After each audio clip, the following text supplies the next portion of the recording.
కాపురం జమీందారీ సంస్థానాన్ని పాలించే రాజుగారు ఈ ప్రాంతాన్ని పాలించేటప్పుడు కొండ మీద ఉన్న స్వామివారి ఆలయం పునర్నిర్మాణం చేశారండి, రెనోవేషన్ చేశారని. నాటి నుంచి నేటి దాకా స్వామివారికి వైభోగం మనకు తెలుస్తున్నట్టుగా క్షేత్ర విశేషం.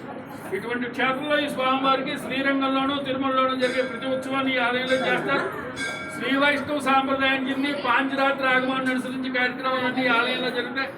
ఇక్కడ బ్రహ్మ కశ్యపుడు ఇత్యాదులు 100 సంవత్సరాల పాటు తపస్సు చేశారని, వారి తప ఫలితంగానే మీరు వచ్చినప్పుడు చూసినటువంటి 2 చెరువుల్లో చిన్న చెరువు మధ్యలో మండపం ఉంటుంది, దాన్ని బందర సరస్సు అంటారు. ఆ బందర సరస్సులో స్నానం చేసి ఇక్కడ స్వామివారి యొక్క ఆలయంలో దీక్షలు పూనారని స్వామివారికి విశేషం. దాని కారణంగానే నేటికి కూడా సాంప్రదాయబద్ధులైన వారు ఆ చెరువులో స్నానం చేసి తమ గురువుల్ని ఆలయానికి తీసుకొచ్చి ఇక్కడ మంత్రోపదేశాలు పొందడం జరుగుతూ ఉంటుంది. అటువంటి విశిష్టమైనటువంటి క్షేత్రం ఉప్మాక వెంకటేశ్వర స్వామివారి క్షేత్రం. ఇందాక మీకు చెప్పినట్టుగా పాంచరాత్రి ఆగమాన్ని అనుసరించి నిర్వహించే కార్యక్రమాల్లో భాగంగా ఇక్కడ బ్రహ్మోత్సవాలు జరిగితే, ధనుర్మాసోత్సవాలు జరిగితే, కృష్ణాష్టమి, శ్రీరామనవమి ఆదిగా శ్రీ వైష్ణవ సాంప్రదాయం చెందిన ప్రతి ఉత్సవాన్ని ఆలయంలో చేస్తారు. ఇక్కడ ఉపాధ్యాయుల్లో ఆళ్వార్లు ఉంటారు.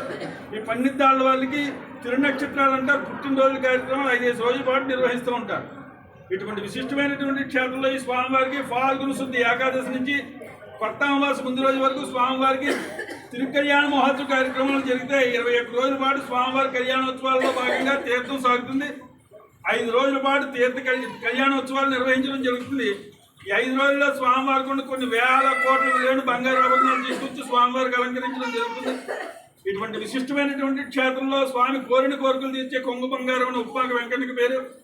ఇటువంటి ఆలయంలో సంతాన బల ప్రదాత ఉప్మాక వెంకన్నని.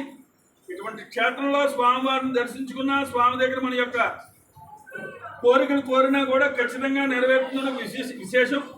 అలాగే సాంప్రదాయబద్ధులైన వారు స్వామివారి యొక్క భక్తులందరూ కూడా ఈ ఆలయానికి వచ్చి తమ కోరికలు చెల్లించుకుని, మొక్కులు చెల్లించుకుని స్వామి దానికి విశేషాన్ని 10 మందికి చెప్తూ ఉంటారు. ఇటువంటి